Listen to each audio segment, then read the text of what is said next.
거룩하신 하나님, 오늘도 하나님 아버지께서 2015년도를 우리가 지내오면서 하나님께서 순간순간마다 저희들에게 주신 은혜가 생각하고 떠올라서 하나님의 은혜에 대하여 감사하며 이 추수감사절 예배를 하나님 앞에 올려드립니다.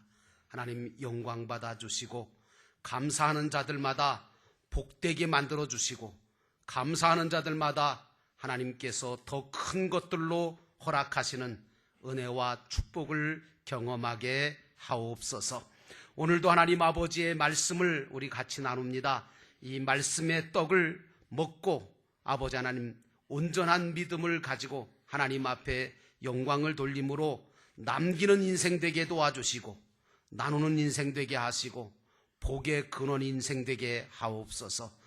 이 시간도 성령께서 역사해 주셔서 전하는 자나 듣는 자나 다 함께 하나님의 음성을 듣고 감사하는 자가 되도록 축복해 주시기를 예수님의 이름으로 간절히 기도하여 싸움나이다. 아멘. 따라합시다. 오직 예수님, 감사하는 복된 자가 됩시다. 아멘. 여러분 모두가 오늘도 추수감사절을 맞이해서 주님의 은혜에 감사하며 이 자리에 모여 예배하는 여러분 모두에게 우리 주 예수 그리스도의 은혜와 평강과 축복이 함께 넘치시기를 주의 이름으로 축원합니다. 오늘 말씀의 제목은 신앙인의 감사신앙이다. 그런 말씀을 가지고 제목을 가지고 말씀을 드리고자 합니다. 여러분 구약 성경에 보면 출애굽기나 레위기나 이 신명기의 말씀을 보면 거기에 절기에 대한 말씀들이 모두 언급되어 있음을 우리가 볼 수 있습니다. 이 절기라고 하는 것은 무엇일까? 그것은 바로 하나님께서 이스라엘에게 행하셨던 놀라운 일들을 기억하는 그런 절기로서 신약적으로 보면 성도의 구원에 대한 예표적인 의미가 있고요. 현대 예수를 믿는 우리 모두에게는 하나님께서 우리에게 베푸신 영적 은혜에 대한 분명한 신앙을 우리로 하여금 깨닫게 해주는 은혜가 절기 속에 담겨져 있는 것입니다. 이스라엘 백성들은 아시는 것처럼 3대 절기를 지킵니다. 첫 번째 어떤 절기가 있냐면 유월절이라는 절기가 있는데 이 유월절은 바로 여러분 애굽에서 이스라엘 백성들을 출애굽시키시고 홍해바다를 건너게 하셔서 구원해 주신 하나님의 놀라운 그 구원의 감격을 감사하는 절기가 바로 유월절 절기입니다. 그리고 두 번째로 칠칠절이라고 하는 절기가 있는데 이것은 바로 이스라엘 백성들로 하여금 광야길을 인도하셔서 가나안 땅에 무사히 도착하게 하시고 정착하게 되어진 것에 대해서 그래서 거기서 첫 곡식을 거두게 된 것에 대해서 감사하는 그런 정착하게 하신 것에 대한 감사의 절기가 바로 칠칠절입니다. 그리고 초막절이라고 하는 절기가 있는데 그것은 바로 하나님께서 이스라엘 백성들에게 매해마다 베풀어 주시는 복과 은혜를 주심에 대해서 감사하는 절기가 바로 초막절기인 것입니다. 여러분 하나님은 절기를 통해서 우리에게 무엇을 하시려고 하느냐 하면 우리의 생활 속에서 우리 삶 속에서 하나님께 대한 감사를 잊지 아니하고 감사함이 넘치는 신앙생활을 하기를 원하셔서 이 절기를 허락하신 줄로 믿습니다.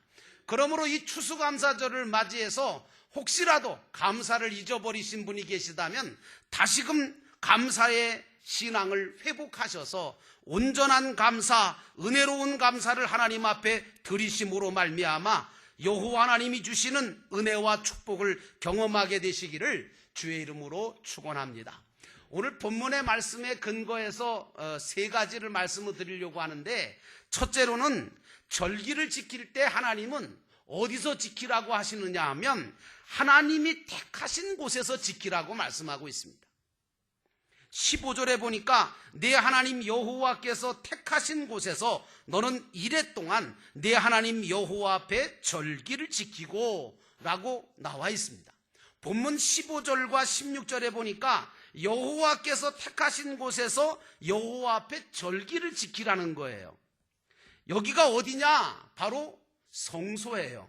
성전이에요. 그래서 성소와 성전에서 하나님 앞에 절기에 감사를 드리라는 거예요. 여러분, 하나님께서 이스라엘 백성들을 특별하게 복주시기 위해서 구별해 놓으신 곳이 어디냐? 그게 바로 택하신 곳 성소인 줄로 믿습니다. 그래서 이스라엘의 3대 절기를 가만히 보면 이스라엘 백성들은 1년에 3차례 이 3대 절기 때만 되면 예루살렘을 향하여 어디에 있든지 간에 예루살렘을 향하여 올라왔습니다. 그리고 예루살렘 중앙성소에 올라와서 이 절기를 지켰던 거예요. 구약의 성소는 이 시대에 바로 교회를 뜻하는 것입니다. 교회는 단순한 건물이 아닙니다, 여러분. 이 건물이 그냥 벽돌로 지어지고 시멘트로 지어진 아니면 철골로 지어진 그런 건물로 생각하시면 안 됩니다. 교회는 단순한 건물이 아니라 주님의 몸이고 피 흘려 세우신 곳이며 지금도 주님의 은혜가, 주님의 축복이, 주님의 응답이 선명하게 흘러넘치는 곳이 바로 교회라는 사실을 믿으시기를 주의 이름으로 축원합니다. 그러므로 사랑하는 성도 여러분, 여러분의 신앙의 삶은 하나님 중심의 삶이 되셔야 되고 아울러서 교회 중심의 신앙이 되어야 하는 것입니다. 오늘 우리의 예배와 감사는 교회에서 올려져야 되는 것입니다. 교회는 믿음과 감사를 하나님 앞에 표현할 수 있는 최고의 장소가 바로 교회입니다. 이렇게 예배와 감사를 드릴 수 있는 교회를 저와 여러분에게 허락하신 주님 앞에 먼저 이 추수감사절 예배를 드리면서 감사하시는 저와 여러분 되시기를 주의 이름으로 축원합니다. 우리는 감사하되 교회에서 하나님께 감사해야 된다라고 하는 사실을 이 절기를 통해서 알 수가 있습니다. 신명기 12장 5절에 보니까 오직 너희의 하나님 여호와께서 자기의 이름을 두시려고 너희 모든 지파 중에서 택하신 곳인 그 계실 곳으로 찾아 나아가라, 이렇게 말하고 있습니다. 여러분, 교회가 뭐냐? 교회는요, 여호와 하나님의 이름을 두신 거예요. 그래서 거룩한 곳이고 그래서 신비한 곳입니다. 교회는 여호와의 이름을 두신 곳이고 모든 지파 중에서 택하신 곳이고 하나님이 이곳에 계시면서 당신의 이름을 두시고 이곳에 와서 당신의 이름을 부르며 기도하고 예배하는 자에게 그 기도를 들으시고 응답해 주시겠다고 솔로몬에게 약속해 주셨습니다. 그 약속은 오늘날도 저와 여러분에게 주신 약속인 줄로 믿습니다. 여러분, 하나님은 교회를 유일한 중앙성소로 정하시고 그곳에서 예배하라고 우리에게 주신 게 바로 교회입니다.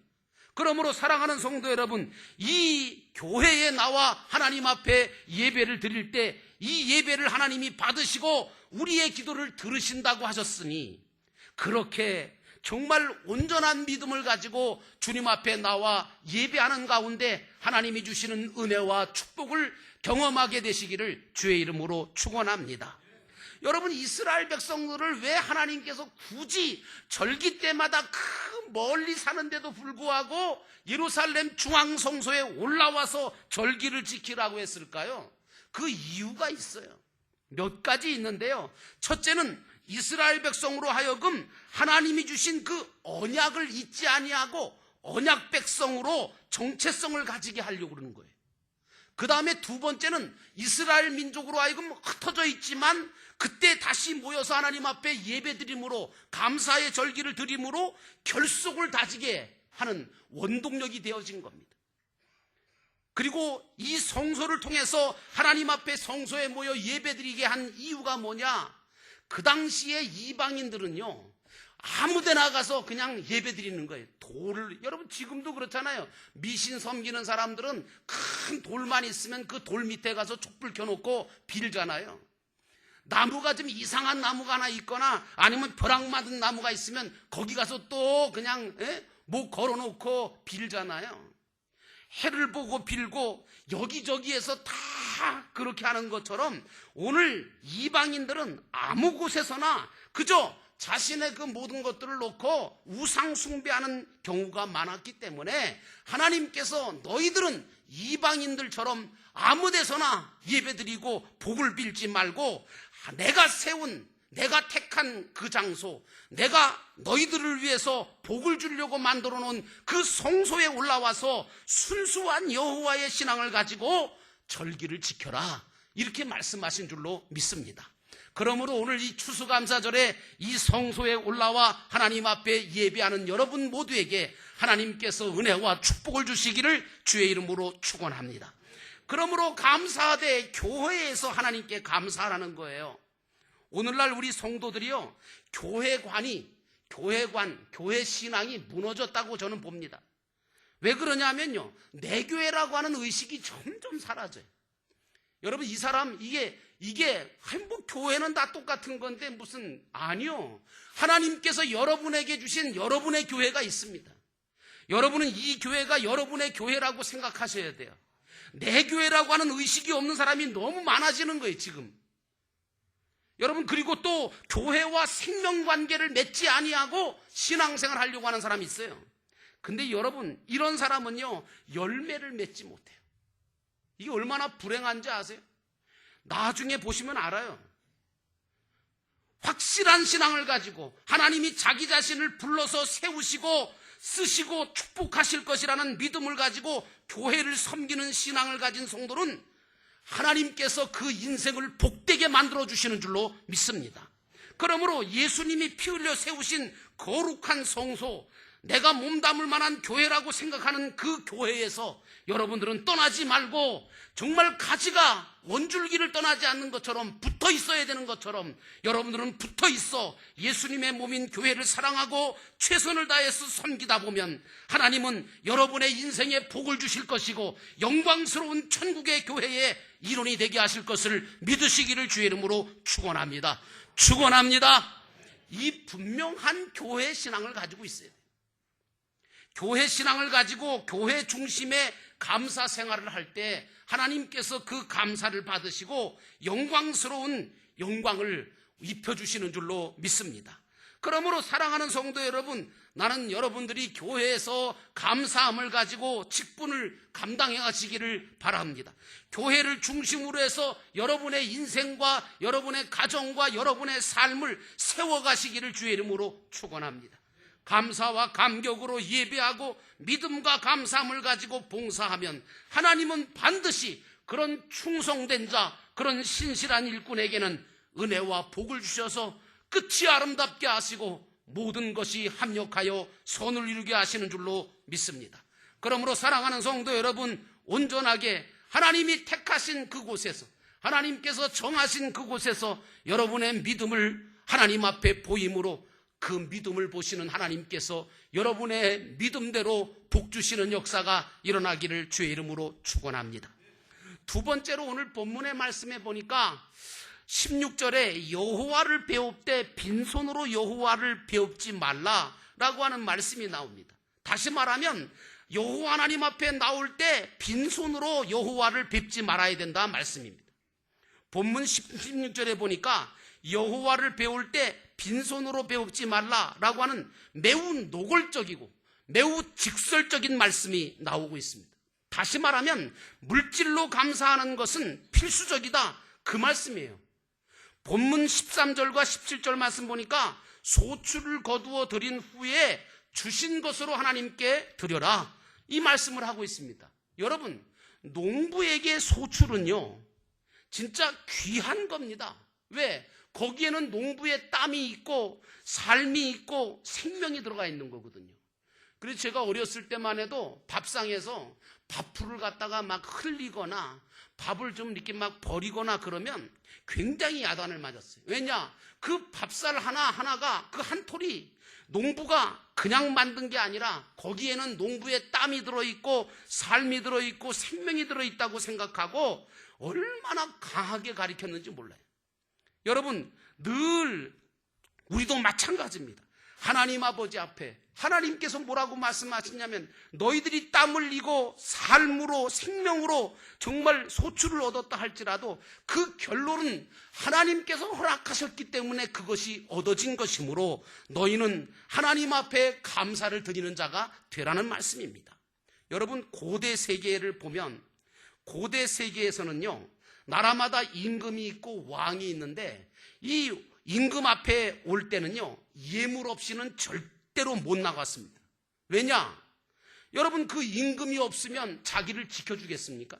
그러니까 나라를 지켜주고 자신의 가정과 자신이 하는 일들이 잘 되어질 수 있도록 보살펴주고 인도해주고 이끌어준 사람이 바로 임금이라고 하는 생각을 하고 그 은혜를 생각하고 감사함으로 예물을 가지고 나가서 백성들이 드리는 겁니다. 여러분, 세상의 임금도 이렇게 존경받고 사랑받고 대접을 받는데 우리도 당연히 하나님 앞에 나올 때마다 한 해를 돌아보고 주신 은혜 감사함으로 예물을 준비해서 드리는 것이 마땅하지 않겠습니까? 나는 오늘 여러분들이 하나님 앞에 마음을 드리고 물질을 드리고 그리고 몸을 드릴 때 여러분 하나님께서 진정한 감사함으로 하나님 앞에 드리시기를 주의 이름으로 축원합니다. 고린도후서 8장 12절에 보니까 할 마음이 있는 대로 받으실 터이요 없는 것은 받지 아니하리라. 여러분, 이 말씀이 무슨 말입니까? 할 마음이 있는 대로 하나님께서 할 마음이 있어서 드리는 사람은 그건 하나님께서 받으시겠지만 할 마음이 없는 것은 하나님께서 안 받으시겠다는 겁니다. 고린도후서 9장 7절에 보니까 각각 그 마음에 정한 대로 할 것이요 인색함으로나 억지로 하지 말지니 하나님은 즐겨내는 자를 사랑하시느니라. 이 말씀이 나와요. 여러분, 그래서 저는 헌금은 강요해서 내면 안 된다고 생각합니다. 그런데 할 마음을 갖고 계셔야 돼요. 할 마음을 가지고 해야 되고 마음에 정한 대로 해야 되고 감사함을 가지고 즐겨내는 헌금이 될 때 하나님은 그 물질을 받으시고 그 사람의 모든 믿음을 보시고 축복하시는 줄로 믿습니다. 고린도후서 9장 11절에 보니까 너희는 너그럽게 연보를 하라 이렇게 말씀이 나와 있어요. 이게 뭐냐? 진정한 감사를 하라는 겁니다. 진실한 마음으로 하나님께 드리면 하나님은 기뻐 받으시고 드린 것보다 더 큰 것으로 우리에게 갚아주시는 분이 우리 하나님이신 줄로 믿습니다. 하나님이 뭐가 부족해서 우리에게 요구하시는 분이 아니시잖아요.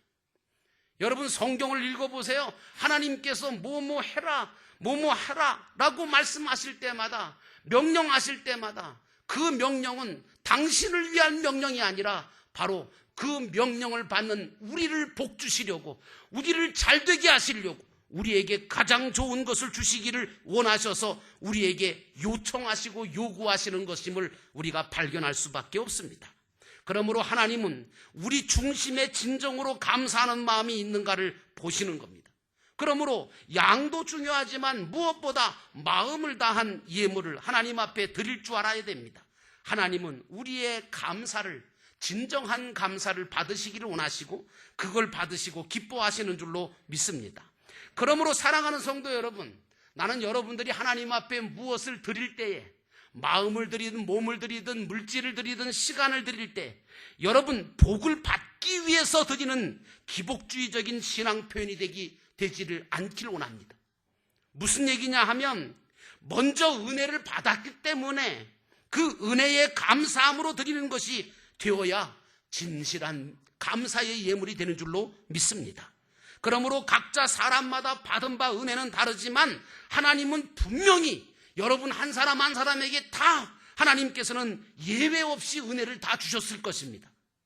만약에 어떤 사람이 나는 받은 바 은혜가 없다고 얘기한다면 그 사람은 교만한 사람이든지 아니면 어리석은 사람이든지 깨닫지 못하고 사는 자일 것입니다.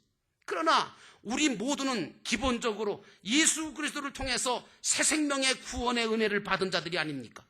그러므로 그거 하나만 해도 하나님 앞에 감사를 올려드릴 수 있는 것입니다. 그러므로 이미 주신 복을 따라서 받은 은혜대로 감사대로 온 힘을 다해서 감사함으로 주님 앞에 표현하면 주님은 그 감사를 받으시고 더 큰 것들로 우리에게 허락하시는 줄로 믿습니다. 그러므로 나는 여러분들이 영적으로가 아니라 육적으로도, 마음으로만 아니라 물질로도 감사하시기를 바랍니다. 왜?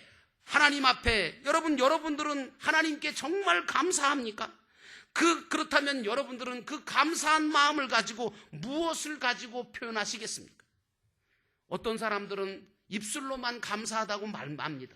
어떤 사람은 생각으로만, 마음으로만 그저 감사하지라고 생각하고 맙니다. 그러나 분명한 사실은 하나님께서 당신 앞에 올 때에 빈손으로 여호와를 뵙지 말라고 말씀하고 있습니다. 그러므로 하나님은 그 예물이 필요해서 그 예물을 받으시려고 하시는 것이 아니라 그 예물을 받으시고 오병이어를 손에 드시고 축사하심으로 더 크고 더 완전하고 쓰고 남는 복을 주시려고 우리에게 요구하신다는 사실을 기억하면서 하나님 앞에 진실로 감사하는 신앙을 갖게 되기를 주의 이름으로 축원합니다. 마지막으로 온전히 즐거워해야 한다라고 말씀하고 있습니다. 여러분 15절에 보니까 모든 일에 복을 주실 것이니 너는 온전히 즐거워할지요. 정말 여러분들과 제가 진심으로 하나님 앞에 감사함을 가지고 나와 마음을 드리고 몸을 드리고 시간을 드리고 물질을 드리면 하나님은 모든 일에 복을 주실 것입니다. 여러분 그러기 때문에 그걸 생각하고 지금은 아니지만 앞으로 복을 주실 것이니까 너는 온전하게 그걸 바라보고 즐거워하라는 말씀입니다. 여러분 본문 15절에 보니까 온전히 즐거워한다라고 하는 말이 나오는데 이 온전이라고 하는 것은 오직 마음을 다해서 기뻐함으로 즐거함으로 감사하는 것입니다. 복 주실 것이다 라고 하는 말씀하는데 여러분 하나님께서 복 주심에 반드시 감사하고 이를 또한 즐거워해야 한다는 말씀입니다. 여러분 영어 성경 그 번역서에 보면 킹제임스 번역이 있습니다. 이 킹제임스 번역을 보면 반드시 즐거워할지니라 이렇게 돼 있어요. 이 본문이. 여러분 이 말씀 뭐예요? 반드시 즐거워할지니라. 이 말씀은 즐거워해도 되고 안 해도 되고가 아니고 반드시 즐거워하라는 거예요. 의무조항인 거예요. 하나님의 주신 은혜를 안다면 또 하나님께서 주실 은혜와 축복을 여러분들이 믿는다면 반드시 여러분들은 감사하고 반드시 즐거워하고 그 은혜를 기쁨으로 맞이해야 될 줄로 믿습니다. 그러므로 사랑하는 성도 여러분, 나는 여러분들이 온 마음으로 감사하고 기뻐하는 신앙을 갖게 되기를 주의 이름으로 축원합니다. 그런데 말이죠, 제가 계시록을 보니까 그 계시록은 종말 재림 상황을 염두에 둔 말씀인데 계시록의 말씀을 이렇게 자꾸 공부하다가 보니까 무슨 생각이 드냐면 이 모든 시대에 나타나는 모든 상징적인 그런 계시가 눈에 보이기 시작하는 겁니다. 여러분 이 현대는 지금 대환란에 들어가고 있는 상황이다라고 볼 수 있습니다. 창세 이래에 전무후무한 대환란이 시작된다는 사실들을 감지하는 그런 증거들이 여기저기서 나타나고 있습니다. 여러분 환란과 고난과 사건과 지진과 그리고 모든 전쟁의 소문이 들리고 있습니다. 여러분 잘 아시는 것처럼 어제 그저께 금요일 저녁은 정말 피해 그런 정말 어마어마한 사건이 왔지 않습니까? 프랑스 파리 중심의 테러로 인하여 수백 명의 사람들이 정말 피를 흘리고 쓰러졌습니다. 여러분 이러한 모든 징조를 볼 때 이 마지막 시대에 얼마나 기가 막힌 일들이 일어날 것인가, 앞으로 더 끔찍하고 더 어마어마한 고통과 환난과 역경이 있을 텐데, 그런데 놀라운 사실은 계시록에 보면 놀랍게도 곳곳에 감사가 터져 나오는 것을 볼 수 있습니다. 요한계시록 5장 12절에 보니까 큰 음성이 이르되 죽음을 당하신 어린 양은 능력과 부와 지혜와 힘과 존귀와 영광과 찬송을 받으시기에 합당하도다, 이런 말씀이 나옵니다. 여러분 큰 환란이 올 것은 분명합니다. 그리고 이 마지막 시대는 분명히 전쟁과 기근과 지진과 수많은 마지막 시대의 환란의 증거들이 나타날 것입니다. 그러나 이 큰 환란 중에도 여러분은 두려워하지 않으시기를 주의 이름으로 축원합니다. 왜냐하면 환란과 고통과 그 모든 것들보다 더 큰 하나님의 은혜가 여러분에게 임하기 때문입니다. 하나님의 은혜가 없다면 우리는 절망할 수밖에 없습니다. 그러나 하나님의 은혜가 족하며 풍성히 흘러넘칠 것을 믿기에 우리는 결코 절망하지 않는 줄로 믿습니다. 그 하나님의 은혜를 깨달아 큰 감사와 찬송을 부르시는 여러분 되시기를 주의 이름으로 축원합니다. 이 시대를 가만히 보면 감사가 사라져버린 시대 같아요. 사람들마다 짜증만 남았어요. 불평과 원망으로 가득한 말만 합니다. 여러분, 제가 인터넷에 들어가서 한번 뒤져봤는데 기사와 글과 댓글들, 그 글을 쓰면 그 글 밑에 댓글을 쓰잖아요. 댓글을 한번 보니까요, 세상에 무슨 사진을 올려도 그렇고 글도 올려도 그렇고 그 댓글들이 이렇게 붙는데 보니까 전부 다 조속한 언어고 비판적이고 비관적이고 암울하고 절망하고 냉소하는 내용들밖에 없더라고요. 칭찬하고 용기를 주는 내용들은 그렇게 많지 않아요. 여러분, 이 시대가 점점 사랑이 식어져 가고 감사가 사라져버리는 시대가 되고 점점 악화져 가고 있습니다. 사람의 인식과 가치관에도 감사는 사라져버렸습니다. 감사로부터 멀어지고 있는 이 시대, 감사가 없다면 이 시대는 어두워질 수밖에 없습니다. 이런 시대에 살아가는 우리 그리스도인들은 감사함을 가지고 구별된 삶을 살아야 될 줄로 믿습니다. 감사함을 가지고 온전한 성도가 됨을 드러내시기를 주의 이름으로 축원합니다. 나는 여러분들이 이 모든 것들이 비록 부족하고 없고 모자랄지라도 하박국 선지자처럼 나는 여호와로 인하여 기뻐하고 즐거워하고 감사하겠다고 하는 여러분의 신앙이 회복되시기를 주의 이름으로 축원합니다. 우리에게 생명 주시고 모든 은혜를 주신 하나님, 그리고 나를 끝까지 책임져 주실 저 영원한 천국까지 인도하실 그 하나님 때문에 마음과 물질로 넘치는 기쁨의 감사를 드릴 뿐만 아니라 하나님께서 주시는 은혜와 축복을 더 기대하면서 기쁘고 즐거운 삶을 살아가시는 복된 역사가 있으시기를 주의 이름으로 축원합니다. 기도하겠습니다. 우리 함께 기도하실 때 하나님, 오늘도 우리 모두에게 감사하는 믿음을 주시고 하나님께서 기뻐하시는 믿음으로 승리하게 하옵소서. 오늘 이 한 시간 우리 함께 하나님 앞에 잠깐 동안 묵상하며 기도하겠습니다.